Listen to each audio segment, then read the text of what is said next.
Hey, rockers and pranksters, welcome back to the channel. I was thinking about these grade school shenanigans, these juvenile delinquent situations that I would present myself or get myself into as a kid, and I thought of a couple more. It's really late here in Southern Oregon, but I want to keep blasting out some content. And since this is my book, my video book, I decided let's go ahead and tell another one. It's a quick one, but it's some more wacky, crazy, weird shit that I got up to as a kid. So I would have been about probably 8 or 9 years old, probably 4th grade. I'm going to guess around the year 1974-ish. I'm going to Wilder Weight grade school. You probably remember that if you watched the video recently about me getting in trouble for burning the teacher's dress. Well, some of you don't care about those stories. You just want the rock and roll, and I understand that, no problem. But this is for those of you that just like the stories in general. So thank you guys for being here. If you're new to the channel, please take a moment to subscribe, like, and comment.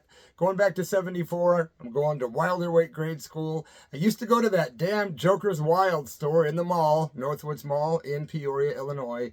They sold all kinds of novelties and jokes and pranks, rock and roll stuff, black lights, blacklight posters, you know, the kind of store I'm talking about. And they had their infamous adult section where I would just kind of walk in and look around and no one ever said anything. He's like, yeah, go ahead, you 8-year-old. Go look at all the porn you want. No problem.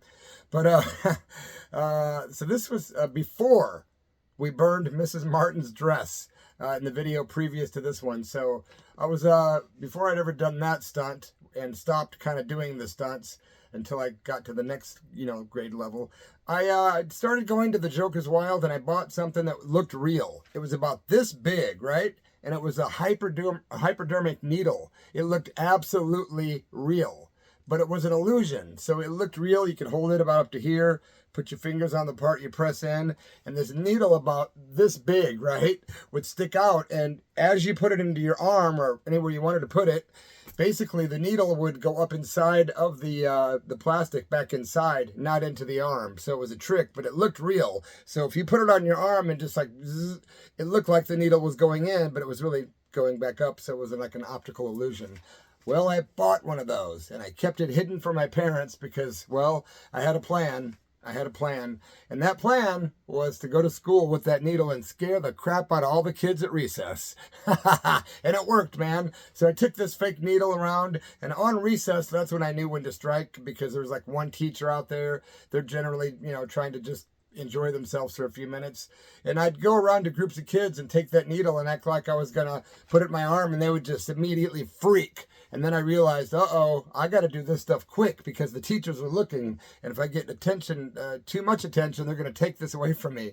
So I went around to as many kids as I could and acted like I was doing it to me. And then some of the kids I would walk up to and walk like I was holding this needle. And, it was obviously cruel. But for an 8-year-old, it was very hilarious and funny. But the teachers didn't think so. Neither did Mr. Hutt. That's right. The old up your butt with Mr. Hutt guy, the principal. He was about 6'4", bald-headed. He had buck teeth. He was mean. He had no sense of humor, and he liked to use corporal punishment. Well, I got in some trouble for that one, man. I kept doing it to people. I did it in class. They called my parents. They literally made me go home that day. I got a letter sent to the house, basically just, verifying, hey, your son's kind of going down the wrong path. Tell him to stop bringing fake needles to school. But it was a really realistic looking trick. And to see kids' reactions was just insane, man. But my parents' reactions was the worst because they got, were pissed off immediately. But this thing looked real. And if I walked up to you with it, you would scream, and I don't blame you. But about a week later, I went back to Joker's Wild and I bought this fake dirty diaper. Yep, it was a real diaper, but inside of it, made out of some kind of weird plastic, looked like, a bunch of crap, and it looked real. So I took it to school. I brought it in like my lunchbox or whatever and had it stashed in there. It wasn't real, mind you, so it was a fake dirty diaper in with my peanut butter and jelly sandwich. Well, I took it on to recess and started showing kids, and they were just like, ah! They really thought it was real because it was just looked real. Today they make these stupid pranks that you see in these like stores like Magic Man, and And they're just kind of phony looking. But back then, man, they made stuff for real, like to scare the crap out of people, right? So I walked around with the fake dirty diaper. Got people completely freaked out, you know. Then you got to bring in the fact that I used to bring itching powder to school and, you know, dump it down people's backs and do it to my parents. And everyone's walking around scratching themselves. I did it. I think I did it to a teacher once. I mean, we were relentless, always in trouble with that damn itching powder. Oh, and then there was the fake cigarettes. You know, you'd act like you were cool. And they actually had the kind that you puffed it would give a little wisp of fake smoke.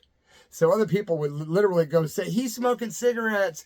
I'd be like, no, I'm not. These are candy or whatever. These are just a trick. But they looked very real. And I did that around my parents once too, and that didn't go so well. Then there was the fake gum. The gum where you offer, you've seen these. You offer somebody a piece of gum, you hold the pack out. Because back then people chewed gum. It was not uncommon for someone to say, hey, you want a piece of gum? So you give them the gum. As soon as they pull it out, it snaps their hand like a damn mouse trap. And those are the kind of things I got up to when I was about, 8, 9 years old. To me, it was funny as hell, I wish I could have videotaped some of those reactions from some of those people. But the dirty diaper thing didn't go down well. Mrs. Martin was pissed off about the needle thing. Kind of thought I was disturbed, I think. Me? Disturbed? Oh, come on. But the dirty diaper thing really fed her up because it grossed her out. The principal visit was not fun. I actually got beat with not a 2x4, a freaking yardstick, man. He'd go up against the wall and they call it paddling. And some of these teachers had paddles with freaking holes drilled into them. Talk about sadistic. So when they wave that paddle, it gets a lot of action going in. It hurts. So back then, teachers would get creative with how they would punish you. And I was a victim to that punishment, and it was because of my own stupid decision-making, carrying hypodermic needles and shitty diapers. Anyway, that's it. A lighthearted tale on a Saturday night. Tune into my radio show on Sunday night, which is tonight at 6 o'clock Pacific, 7 Mountain, 8 p.m.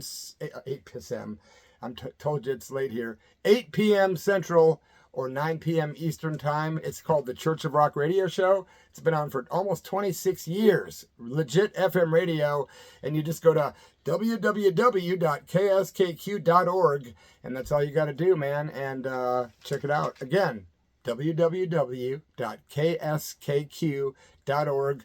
Click listen live or whatever it says. And you can tune into the Church of Rock and hear me spinning some cool tunes with my co-host and co-producer, Sister Tracy. Thanks you guys for checking out the video. Like I say, nothing too rock and roll, man, but it's a story from my book that's never going to happen.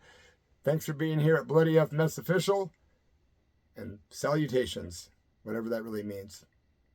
Bye.